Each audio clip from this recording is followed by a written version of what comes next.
Como eu prometi no primeiro vídeo sobre intervalo de confiança, vamos fazer agora 4 exercícios, 2 para estimar intervalo de confiança, 2 para estimar o tamanho de uma amostra necessária dada uma margem de erro.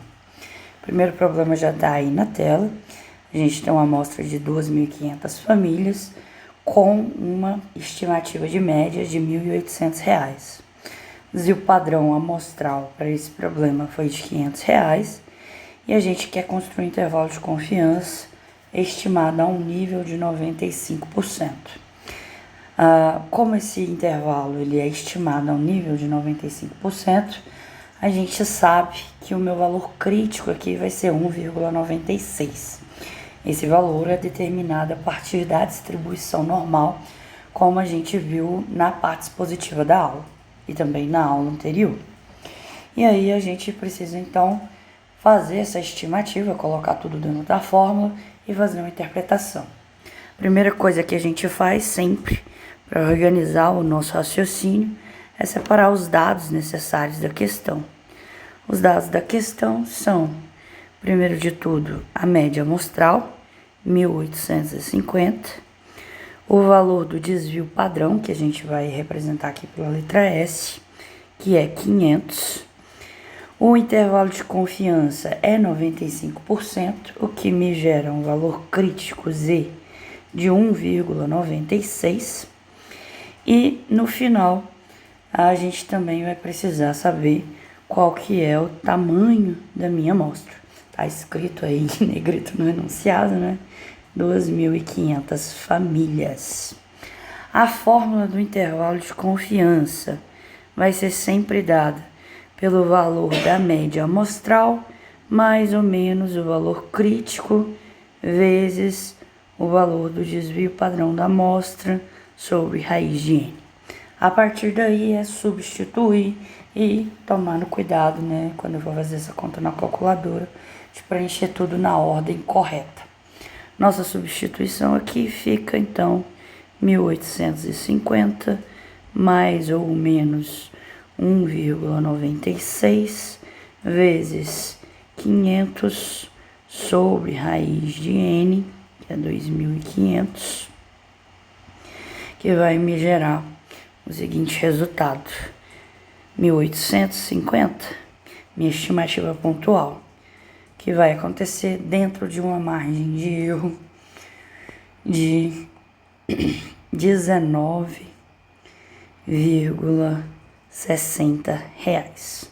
Isso quer dizer, então, que a minha margem de erro, lá no final do meu problema, vai variar entre 1.850 menos 19,60, o que dá 1.830, né? 1.830,40 centavos até 1.869,60 centavos, que é nada mais, nada menos que 1.850 mais esse 19,50 e 60 que a gente encontrou aqui antes.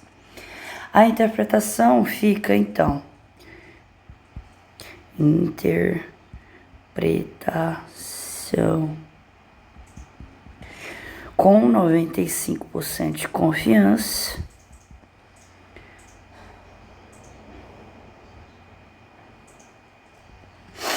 estima-se que os gastos das famílias... Por que eu tô falando de gasto da família? Porque esse era o meu problema inicial. Eu tava fazendo estimativa do gasto das famílias, tá? Então, eu tô retomando o meu problema inicial na hora de concluir e interpretar corretamente a minha questão.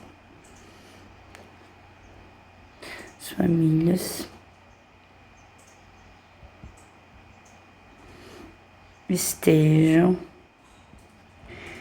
entre 1.830,40 centavos e 1.869,60 centavos. Vamos para o problema número 2. A gente tem uma amostra de 1.225 estudantes, que apresentou média de 68 pontos em uma avaliação. Essa é a minha estimativa pontual baseada nessa amostra. O desvio padrão foi de 12 pontos e eu quero construir um intervalo de confiança ao nível de 99%. Quando a gente está trabalhando com um nível de 99% de confiança, o meu valor crítico derivado da distribuição normal vai ser de 2,576. E aí, como sempre, a gente precisa interpretar o resultado no final. Mais uma vez, a gente começa o nosso problema descrevendo os dados aqui, né?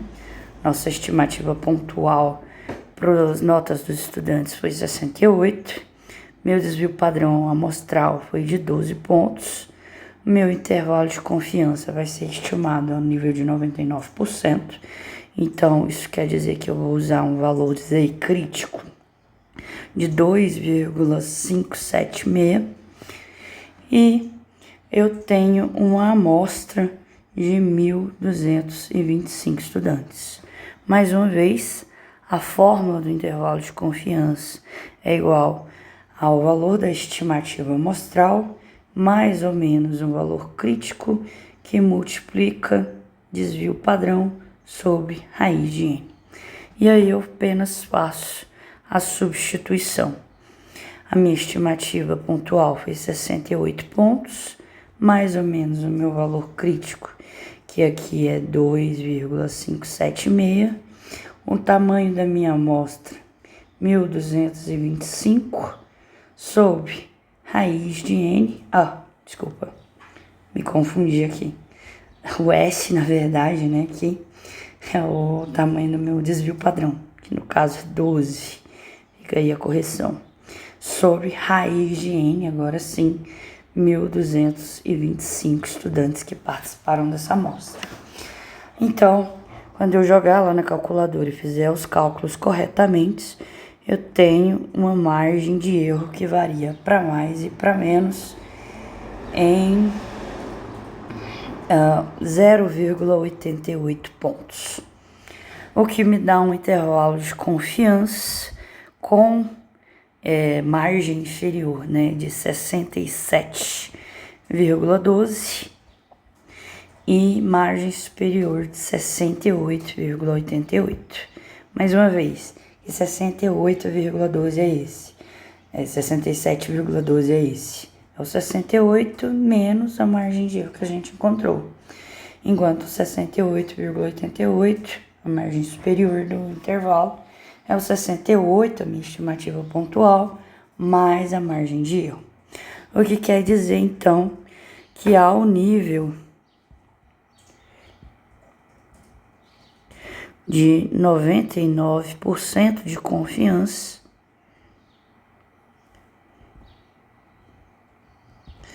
a gente tem uma estimativa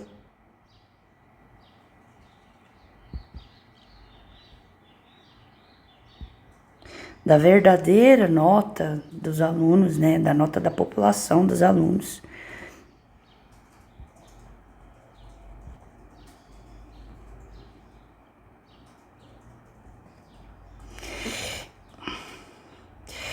que seja um valor ativa, vamos escrever aqui melhor,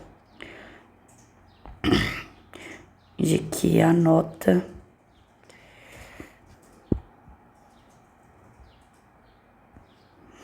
esteja entre 67,12 e 68,8 pontos. Agora a gente passa para a atividade número 3. Essa atividade número 3, ela tem a ver com a segunda parte expositiva da aula, em que eu tenho uma margem de erro já em mente, e aí eu quero estimar qual o tamanho da população, aliás, qual o tamanho da amostra necessária para atingir essa margem de erro. Mais uma vez, a gente vai trabalhar primeiro lendo o exercício, entendendo o que ele está pedindo, fazendo ali a descrição dos dados do exercício, para depois simplesmente jogar na fórmula, né? Lembrando que a nível de avaliação, fórmulas estão sempre expostas, não faz parte dos atributos que eu considero necessários decorar as fórmulas, mas interpretar corretamente os problemas faz. Isso a gente precisa entender exatamente como funciona cada anotação. Então, um pesquisador deseja estimar o gasto médio mensal de estudantes com alimentação. Estudos anteriores indicam desvio padrão de R$ 120. Então, eu ainda não calculei a minha amostra, então, para eu calcular esse desvio padrão, eu usei alguma estimativa prévia. Como eu expliquei na parte expositiva da aula, poderia, por exemplo, pegar ou um trabalho que foi feito antes, ou algo que tenha sido calculado através de um censo também realizado anteriormente. Qual deve ser o tamanho mínimo da amostra para que o erro máximo, ou seja, minha margem de erro, seja de apenas R$ 7. Tudo isso feito a um nível de confiança de 95%. Meus dados aqui serão, primeiro, o erro que eu quero ter como valor máximo, né? Vai ser o 7. O meu desvio padrão aqui, que eu já conheço de estudos anteriores, vai ser igual a 120. E o meu valor crítico Z, definido a partir da distribuição normal, para um intervalo de confiança ao nível de 95%, vai ser de 1,96. Agora a gente vai simplesmente substituir na fórmula. A fórmula que vocês vão retomar lá na parte expositiva, que era N, né? N é o tamanho da minha amostra, igual ao quadrado do produto do Z crítico vezes o desvio padrão dividido pela minha margem de erro. Aqui basta fazer a substituição. Então, vai ficar meu Z crítico igual a 1,96. Meu desvio padrão foi igual a 120. O erro máximo que eu quero estimar aqui, né, que eu quero obter para minha estimativa é os R$ 7. Tudo isso elevado ao quadrado vai me gerar um resultado de 1.128,96. 1.128,96 o quê?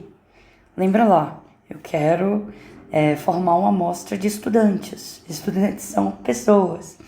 Então, eu não tenho como formular uma amostra que tenha 1.128,96 estudantes.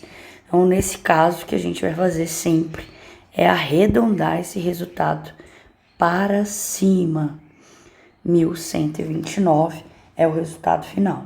Então, se eu quero fazer uma estimativa do gasto mensal dos estudantes com alimentação, de maneira que essa estimativa tenha margem de erro de R$ 7 para mais ou para menos, eu preciso criar uma amostra com 1.129 estudantes. Da mesma forma, a gente faz a atividade número 4, né? Exatamente o mesmo exercício, só que com um exemplo diferente. Então, o que a gente tem aqui, uma secretaria deseja estimar a renda média dos trabalhadores de uma cidade e ela sabe, por estudos prévios, que o desvio padrão para essa renda média é de R$ 600. Qual que deve ser o tamanho mínimo da amostra para garantir um erro máximo de R$ 45, uma margem de erro que varia em R$ 45 para mais ou menos, né? Isso tudo considerando um nível de confiança de 99%. Mais uma vez, a minha margem de erro e meu dado principal são os R$ 45 que eu desejo ter de margem ali. O desvio padrão vai ser igual a R$ 600 e eu estou trabalhando com um intervalo de confiança de 99%. Para isso, eu vou usar um Z crítico, sempre lembrando, tá? Esse Z crítico ele tem uma origem que é a distribuição normal e para o caso de 99%, O Z crítico aqui vai ser 2,576. A fórmula é a mesma que a gente fez no exercício imediatamente anterior. N, que é o tamanho da minha amostra, vai ser igual ao quadrado do produto do Z crítico vezes o desvio padrão. Opa, acabei mudando a cor aqui sem querer. Vezes o desvio padrão, dividido pela margem de erro.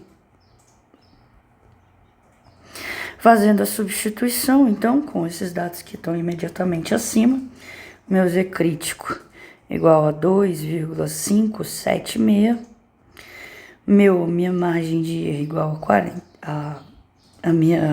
meu desvio padrão, perdão, igual a 600, a minha margem de erro igual a 45, tudo isso aqui elevado ao quadrado. Quando vocês jogarem os valores lá na calculadora, vocês vão chegar ao resultado 1179,69. Mais uma vez, olhando o nosso problema, a gente está tentando formar uma amostra de trabalhadores. São pessoas, não existe 0,69 pessoas, portanto, o resultado correto a gente vai ter quando a gente arredondar esse número aqui para cima. A gente precisa, então, de uma amostra de 1.180 pessoas, né? 1.180 pessoas para atingir o nosso objetivo de uma margem de erro de R$ 45 para mais ou para menos, considerando o intervalo de confiança ao nível de 99%. Então, certo? É isso aqui, os exercícios são bastante mecânicos. Eu acredito que o principal ponto é que vocês trabalhem na interpretação, isso requer repetição, por isso eu estou anexando uma lista de exercícios com 5 exercícios em que vocês vão calcular intervalo de confiança, 5 exercícios em que vocês vão calcular a margem de erro. Reforço, para nível de avaliação, vocês sempre vão contar com as fórmulas, mas a essa altura do campeonato vocês já entenderam que mesmo que eu colocar todas as fórmulas nas provas, vocês precisam estar alfabetizados com as notações e ter essa parte da interpretação bem praticada dentro da cabeça de vocês. Essa prova vai ser bastante extensa, então vocês precisam realmente tirar um momento ali para praticar bastante esses exercícios. Mas não tem nenhum cálculo que seja assim exatamente uma coisa do outro mundo. É basicamente ler, identificar a fórmula correta, jogar na fórmula e, como sempre, né, fazer o bom uso da calculadora. É isso. Bons estudos.